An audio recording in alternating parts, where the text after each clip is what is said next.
Wrinkles is a platform built for women to share their stories of the wrinkles in life that they have to press through in order to become the women that they are today. Wrinkles is here for you, and I would love for you to come and share your stories with the Wrinkles family. Now today, I have a woman that's courageous enough to come and share her wrinkles story. I would love for you to give her a thumbs up for her story and her sharing. And please subscribe to our channel and share with other people.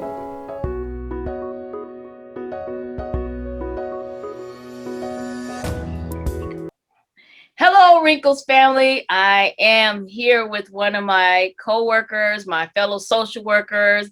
We worked together a little while ago, but she's an amazing woman, amazing social worker. So I'm gonna let her introduce herself. Go ahead and introduce yourself to the family. Oh, thank you so much, Summer, for this opportunity. I've so loved watching all of the other interviews you've done. It's been really inspiring, and I hope you'll share more too, more about the bigger vision of this platform and work and the nonprofit that you're doing, because it is extraordinary.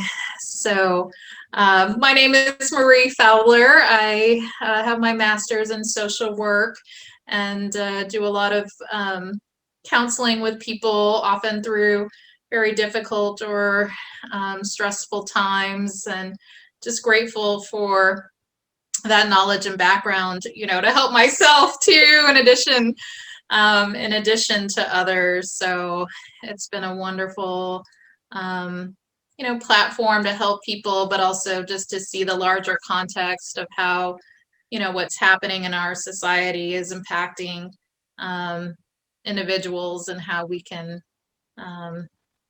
make change both individually and on the larger levels of society. So true, so true.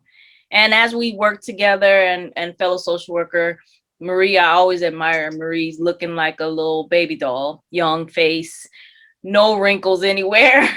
And so if you would ever get a physical wrinkle, how do you think you would feel about that? Oh, well, I have some slight wrinkles. Oh. And the first time I noticed them was actually in a photograph, right? It was like a close-up picture. And I was shocked because when I look in the mirror, I don't see them. Like, I don't have a close-up mirror that I use, which I guess is a good thing, right? Because it didn't really reflect how I feel. And it made me realize that, right?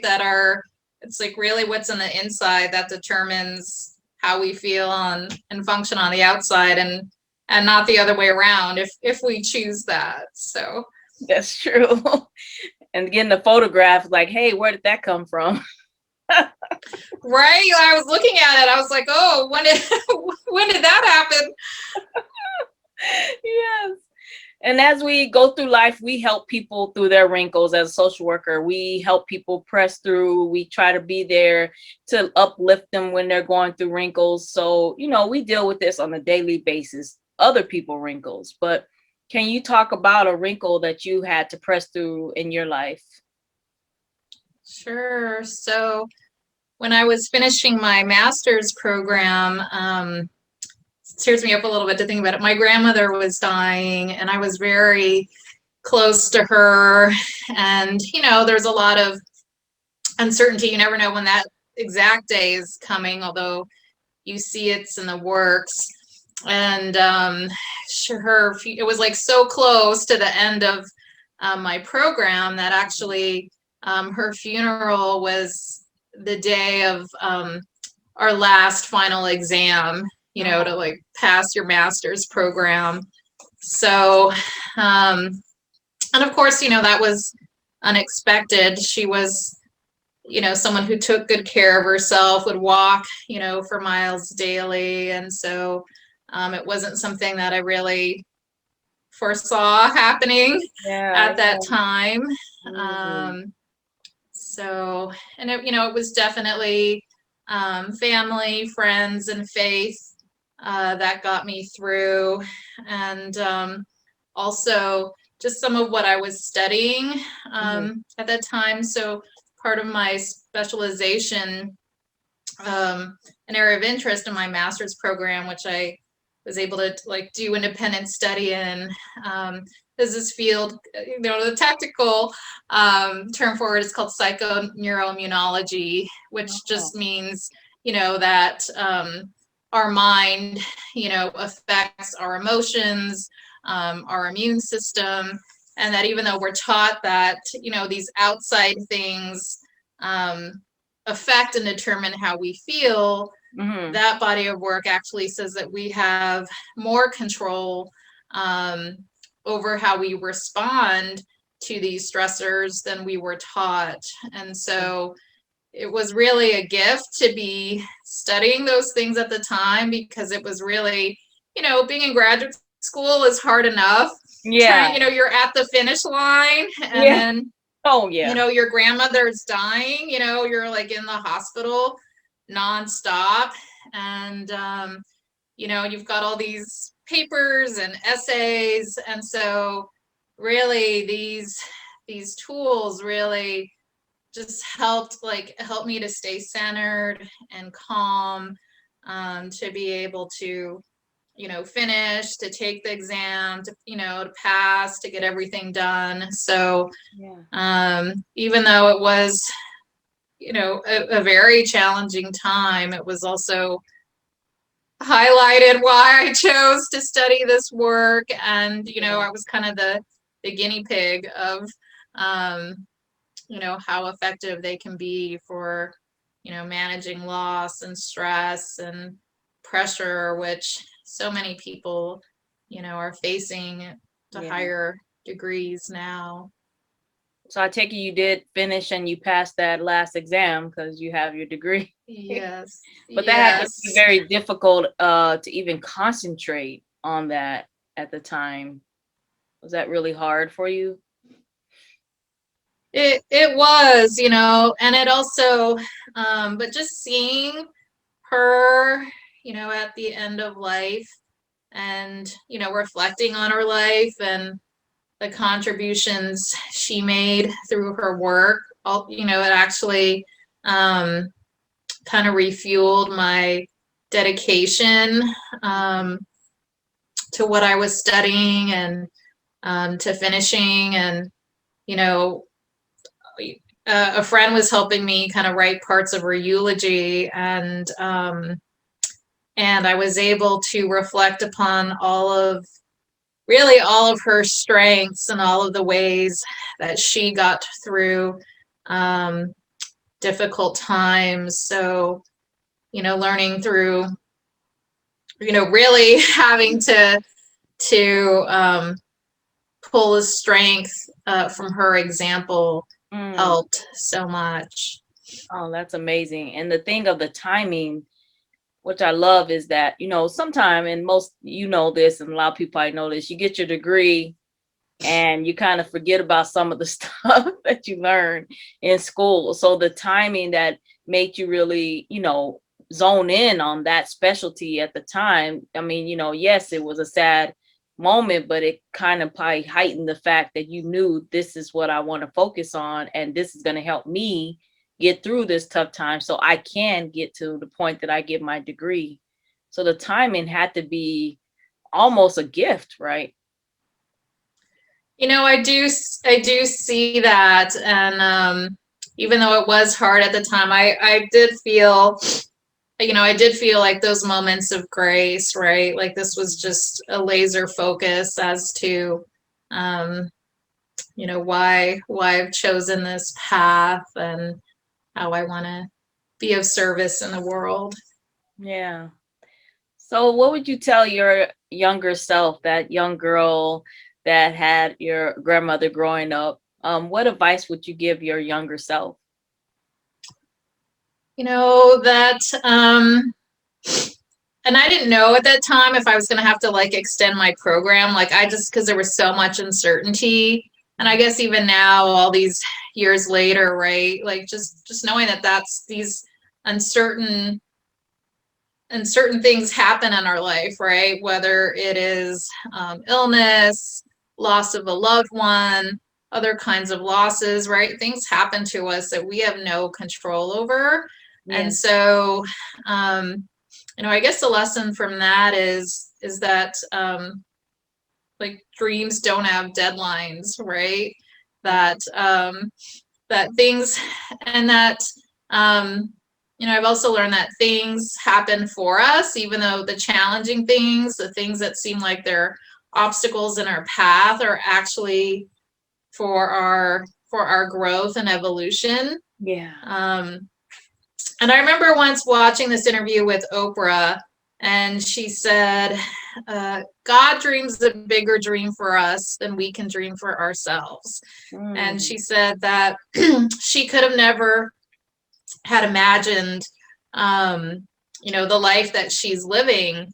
And even though, not everybody's called to, have her mission in life, I do believe that our life shapes us and gives us the experiences and wisdom that we need Yeah. to share our particular gift um, with the world. So I think just holding that perspective that everything is happening for us, especially the challenging, difficult times we would never ask for, we would never consciously ask for, that Yeah. it's all there serving our, really our like spiritual growth and evolution. That is so true. That is so true. And now pushing through so much and getting to where you are now, the woman that you have become. And you got a, let's say you got a t-shirt made. What would that t-shirt say about you today? So I would say, so the front of it would say just that everything is happening for us. And the back of the t-shirt would say, all things are possible with God, Oh, right? Like, I just, I mean, I think many of us have experienced more than one challenge in life. And, I've seen in my own life and that of other people just what seem like insurmountable obstacles. Like, there's something, even when we feel, our weakest, or like giving up, or things look hopeless, yeah. there is something greater than us that is seeing us through. There is always a gift in the challenges if we learn to see that, if we look at life through those lens, that everything is happening for us. If we can harness that gift, what was challenging can become our gold. Yeah, our gold. I love it. Especially the fact that, your shirt is saying that. So could they can see that it's still, even though you're leaving, everything is possible with God. I love that. That's awesome. And so, what are you doing now in the community and what are you doing to help other people? Yeah, so I'm really, especially with just how challenging these times are with a pandemic, with economic loss and uncertainty. I'm most passionate about just teaching people some of these very simple, easy to learn stress relief techniques that that act as almost like an on-off switch Hmm. for our nervous system. We all know when we feel like pressure building, right? Whether it's some work project or we're Yeah. in our car and we're running late, we all feel, right, when like tension is building. But Yeah. what if we had like an on off switch to like calm our nervous system? And that's what these techniques, you know, do. So if you're open to it, I'd love to share one or two of them Yes. Yes. with you. Yes.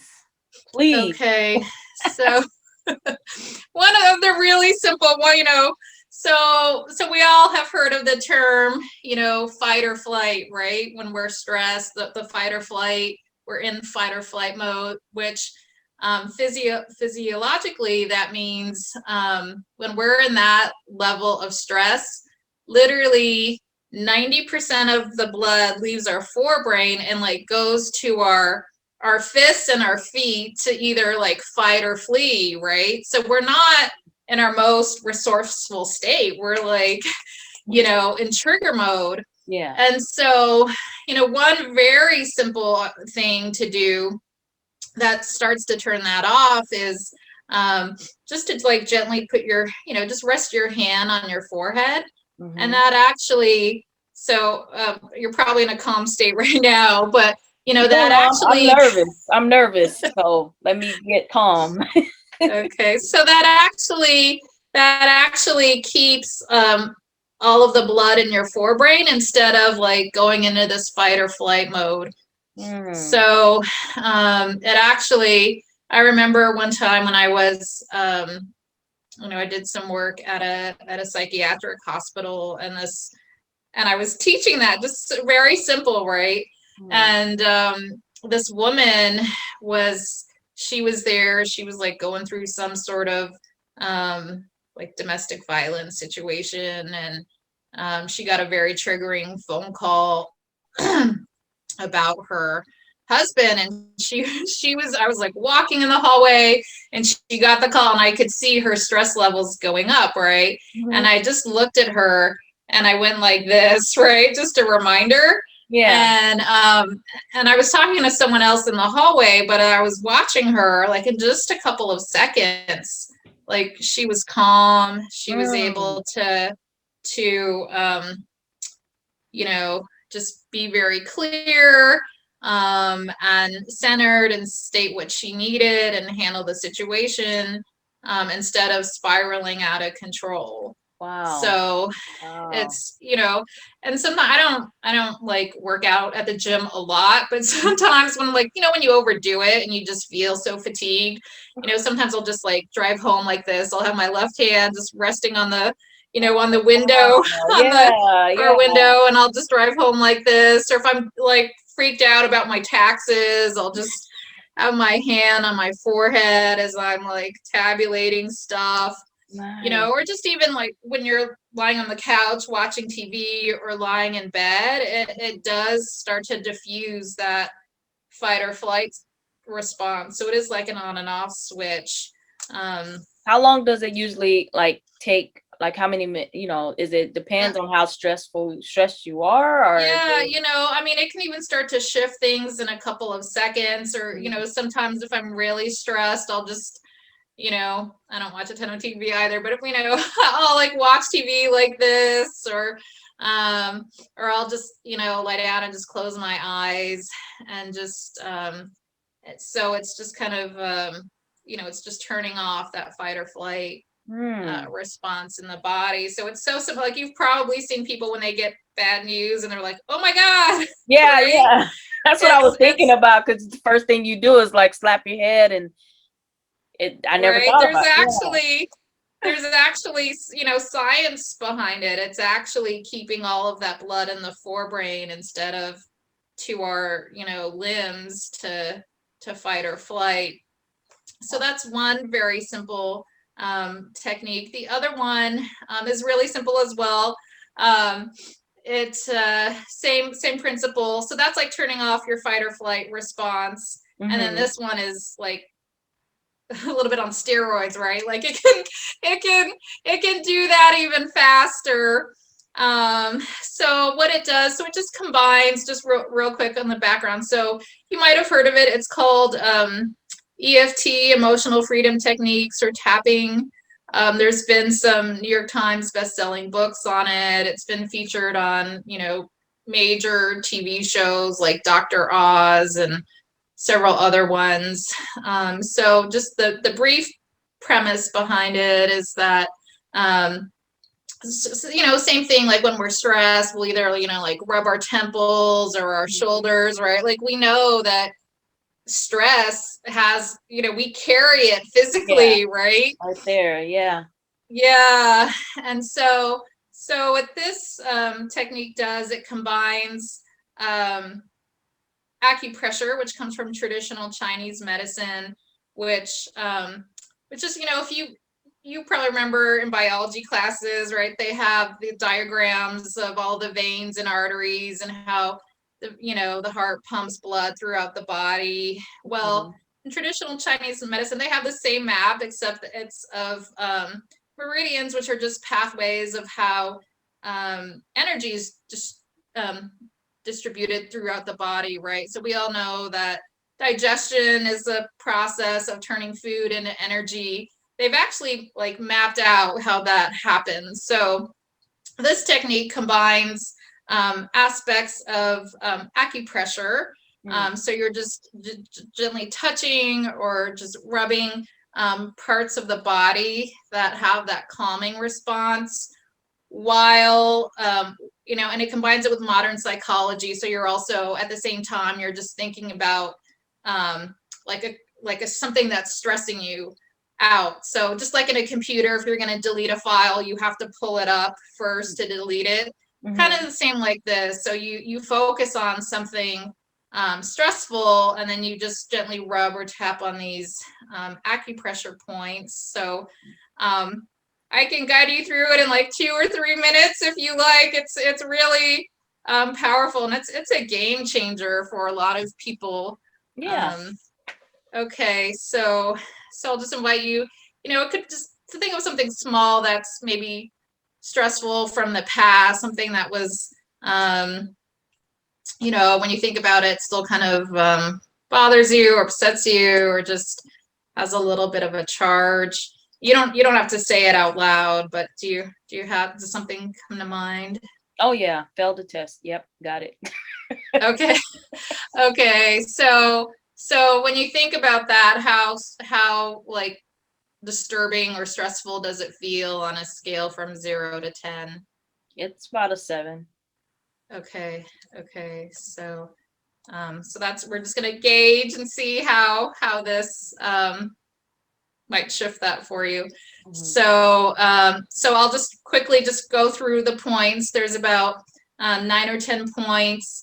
And it's easy because it just goes from like the top of the body down. So you usually just start at, like just tapping on the top of your head, the beginning of your eyebrow, the side of your eye, and I'll go through it with you. Okay. Under the eye, under the nose, the chin, the collarbone points, and under the arm, about 4 inches down from the armpit. There's some people use some slightly different points, but the main thing is that it's just calming the nervous system. So you can use either hand. It's not like acupuncture where it's needle point specific, but it's just so it's like turning off that fight or flight response. So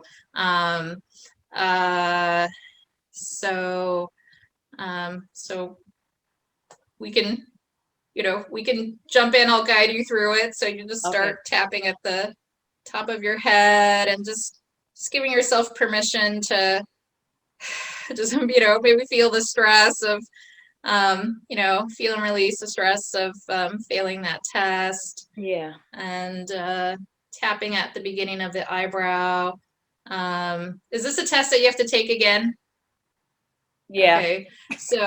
Okay. So, all right. So, and then just, feeling the stress of, maybe the worry, like, oh my God, am I gonna, pass this? Tapping on the side of the eye, and just for a lot of people it might be, resentment, are you resenting having to take this test or having to take it over again? Yeah. And then tapping under the eye, and sometimes it would bring up the fear of like, oh my God, am I gonna pass? What if I don't pass? So just some, can bring up some fear and anxiety about the future. And tapping under the nose, and just, sometimes things don't go our way, we can judge ourselves, right? So if there's any just judgments about, any negative meaning that you might have given the situation. So just releasing that, any like negative self-talk, like what's wrong? How come I didn't pass? What if I don't pass? And then tapping on the chin, just releasing any, test taking any anxiety, fear of the unknown, maybe just stress or resistance to studying or having to do it again. Tapping on the collarbone points. With you can use your palm and just tap on the collarbone points. So releasing any any pressure that you're feeling to take the test, to pass the test, to make time to study for the test. And then tapping on the side of the body, 4 inches like down from the armpit.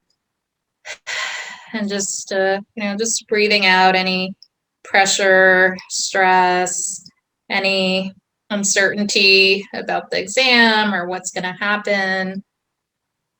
Okay, and then we're going to go back to the top of the head and just, I'm going to just tap into the truth that you are experienced. You do know a lot about your field and this topic, and tapping on the eyebrow, just remembering that a lot of people have had to take tests multiple times to pass, and that it's it's common, and it's really oftentimes no reflection of the person but just the test in itself. Tapping on the side of the eye, just remembering all of the resources and support that you have, that you're not doing this alone, that there are people that are cheering you on, wanting you to pass. Tapping under the eye, and just remembering that, right, that this isn't just a one-shot deal, that that there's just other opportunities, just releasing any stress or pressure of having to, perform or do it perfectly. Tapping under the nose and just tapping into, that other strengths, other resources that you have, or, remembering your successes, including, getting your degree, all of the experience that you have in the field. Tapping on the chin, and just, tapping into your spiritual strength, knowing that, that you're not alone in this, that your entire life is being guided and supported. Tapping on the collarbone points, and just releasing any, stress or pressure or expectations, and just knowing that who you are, with or without this test, that who you are is already a success. You're already a success in your career, and can't be defined or limited by this one experience. So, and then just take a deep breath in and out. Wow. Another deep breath in. That is so awesome. You were at a 7. Yeah. Where's your? I'm at a 3 now. I really am feeling really relaxed. I am not even stressed about it. Not really at all. That's really, I felt, especially the second time around, I really started to relax. That's really awesome.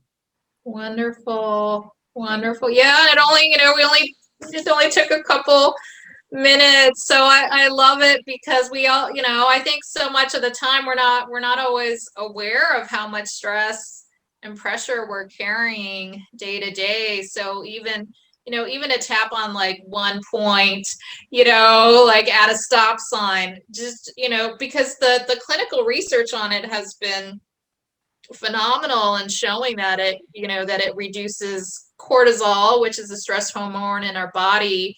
Yeah. It can reduce it by 43% in a matter of minutes, right? Wow. And so, just higher stress levels, cortisol levels, that affects our sleep, our weight, our mood, our ability to be, present for other people. Yeah. So I love it because it's so simple, and yet, the result, like the way it changes and calms our nervous system Yeah. is huge, and it's quick. So thank you for allowing me to share that. Thank you for sharing that. No, I mean, I really think that's going to really help other people. And we need techniques to help ourselves because sometimes you're out there and you're stressed out. Like I told you, yes, I have the exam I need to take. Even being in school, having 4 degrees, I'm stressed out about it. So just even bringing it up, I like my back got tight and all that.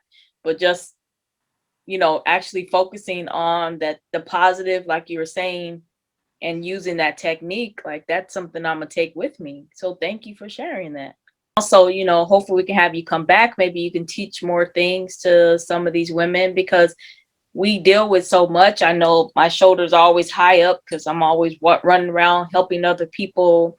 And sometimes we need to learn to take care of ourselves. As social workers, I know most social workers will plead the self-care flag out there. That's my big thing. Marie knows I love the self-care flag. And until we take care of ourselves, we can't take care of others. That's for sure. Absolutely. And that's what fascinated me about this work, is that there's such simple things that we can do to shift that on a nervous system level, right? Because we all, it's interesting to kind of like watch yourself throughout the day and just notice like how stressed, or because it adds up quick, right? Oh, Like, but usually by 9 a.m. people are feeling pressure, yes, if, exactly. if not sooner. So Well, thank you so much. We definitely would like to have you back and maybe have just a session on, teaching these things because you dropped some powerful education on us tonight. So I appreciate you coming today. thank you so much. I am working on a website that will have some educational materials about this. So it's in Oh, the beginning stages, but I'm calling it zoneofwellness.com. But I nice. want it to be a resource where people can access and learn this, really, really easily. So, um, Oh, yes. So definitely when you get that website done, then it will be on wrinklesocietyofhope.org. It'll be a link there to your website. And then we definitely have to have you back so you can talk about it more so then that people can go and I mean just providing that to the world is a gift in its own. And you always been that giving person. That's why I love you so much, Marie. So Oh, well, you as well. You are my inspiration and role model. So I'm so grateful for you and the work that you're doing here and the opportunity to share this. So awesome. Thank you. Thank you, thank you Wrinkles. so Bye, much. Wrinkles.